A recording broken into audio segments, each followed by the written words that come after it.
एक आह्वान के लिए, एकता के साथ आह्वान देने के लिए आपको बुलाया है लोगों ने। लेकिन यहां से जब जाएंगे तो अपनी बातों को समझ के हम जाएंगे। हम जो कुछ भी बातें कर रहे हैं आज एकता के रूप में जो बात कर रहे हैं यहां मंच से, जमीन की जो बात कर रहे हैं हम यहां से, विस्थापन की जो बात कर रहे हैं, आदिवासियों के अधिकारों की बात कर रहे हैं, ये सारे चीजें भारत के संविधान में लिखी हुई है। और भारत के संविधान में एक एक करके हमारी जमीन के बारे, जंगल के बारे, हमारी रूढ़िवादी समाज व्यवस्था के बारे, आदिवासियों के शासन के बारे एक एक करके बहुत विस्तृत तरीके से भारत के संविधान में इन अधिकारों को लिखा गया है। और इसीलिए हम आज जो बात कर रहे हैं वो संविधान की बात करने के लिए आप आए हैं कि हमारे लिए जो संविधान में लिखा गया है उस संविधान का अनुपालन सुनिश्चित होना चाहिए। जिस तरह से हम अपने खतियान को जानते हैं, जमीन के खतियान को जानते हैं, जिसमें जमीन का डिटेल होता है, जमीन का विस्तृत स्वरूप होता है, कौन गड़ा खेत है, कौन टाड़ खेत है, कौन जमीन कैसा है, उसके बारे में खतियान में लिखा होता है। हम सारे लोग जानते हैं अपने खतियान के बारे में। हमारा संविधान भी देश को चलाने के लिए जो व्यवस्था है उसको हमारे संविधान में लिखा गया है। तो जिस तरह से हम खतियान को जानते हैं उसी तरह अपने संविधान को भी जानना पड़ेगा, क्योंकि संविधान में हमारी बातें लिखी गई हैं। आप एक किनारे से आप देखते चलिएगा तो आपको मिलेगा कि क्या क्या बातें लिखी गई हैं। आप जिस रूढ़िवादी समाज व्यवस्था की बात करते हैं, जिस पढ़ा और वन की गुंडा समाज की बात करते हैं, जिस माझी परगना और जंगलों समाज व्यवस्था की बात करते हैं, ये हमारी पारंपरिक समाज व्यवस्था है जो हमारे पूर्वजों ने बनाया है। और लाने के दम पे इन समाज व्यवस्था को, इस पारंपरिक व्यवस्था को संविधान में डाला गया है। धारा 13 में देश के अंदर जितने भी कानून हैं, देश के अंदर भी जितने भी अध्यादेश हैं, उसके साथ साथ हमारी सामाजिक पारंपरिक व्यवस्था, रूढ़िवादी व्यवस्था को भी कानून का स्वरूप दिया गया है संविधान में। कानून नहीं है हमारा। उच्च न्यायालय को भी हमारी रूढ़िवादी व्यवस्था की बात को सुननी पड़ेगी, उच्चतम न्यायालय को भी हमारी बातों को सुननी पड़ेगी। और जो हम समाज के अंदर जो प्रैक्टिस करते हैं, समाज में जो कार्यक्रम होता है, जो विधि विधान है हमारा, ये कानून का हिस्सा है। संविधान ने धारा 13 में हमको दिया है, ये आपको जानना चाहिए।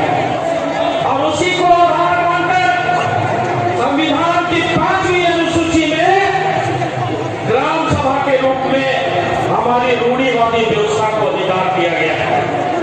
और ग्राम सभा को पंचायत का सबसे निचला हिस्सा माना गया है। गांवों में हमारी समाज व्यवस्था है, उसको कानून का अधिकार दिया गया है। और उस कानून के अधिकार के जरिए गांव की रक्षा ग्राम सभा करेगा। ये संवैधानिक अधिकार ग्राम का पेशा कानून के तहत हमको वो अधिकार मिला है, ताकि हम अपनी सामाजिक पारंपरिक व्यवस्था के जरिए समाज का संचालन कर सकें। हमारी जो समाज व्यवस्था है, इसके अंदर में सोच है, इसके अंदर में जो लोकतंत्र है, उसके अनुसार हम अपने समाज को चलाएंगे। ये देश लोकतांत्रिक देश है, लेकिन हमारी जो पारंपरिक समाज व्यवस्था है, इससे बड़ा लोकतंत्र है हमारा। हम जानवरों को भी अपने साथ लेकर चलते हैं, उनको भी बराबर का हिस्सा देते हैं। ये है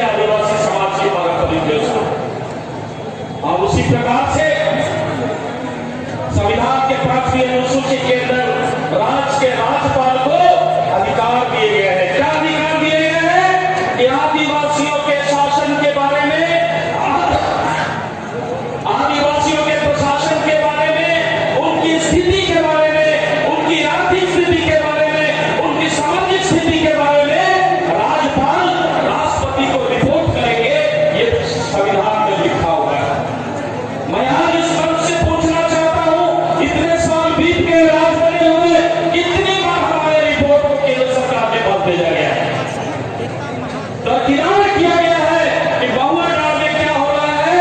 मैं अगर पूछूं राज्यपाल महोदय से कि महुआ गांव में जो घटनाएं हो रही हैं उसका क्या उस रिपोर्ट में आपने शामिल किया कभी? जो घटनाएं खुर्टी में हुई पथलगड़ी को लेकर, पथलगड़ी के नाम पे हमारी पारंपरिक व्यवस्था को तोड़ने की कोशिश की गई, हजारों लोगों पर मुकदमे दर्ज किए गए, क्या उस रिपोर्ट को राज्यपाल ने अपनी रिपोर्ट में डाला है?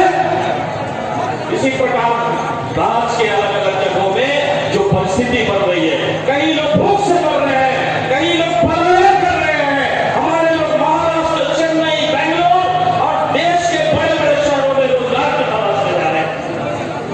क्या उनकी बातों को, उनके आर्थिक सवालों को रखा गया महामहिम राज्यपाल की रिपोर्ट में? बेईमानी हो रही है यहाँ पे, संविधान का उल्लंघन हो रहा है यहाँ पे। राज्यपाल को जो अधिकार दिए गए, राज्यपाल ने बेईमानी की है यहाँ पे इस राज्य के लोगों के साथ। हमारी बातों को छुपाया गया है, हमारी स्थिति को छुपाया गया है। केंद्र सरकार के पास जो दस्तावेज चाहे थे वो नहीं गए आज तक। और आज जिस राज्यपाल को इस आदिवासियों के शासन और प्रशासन की जिम्मेवारी दी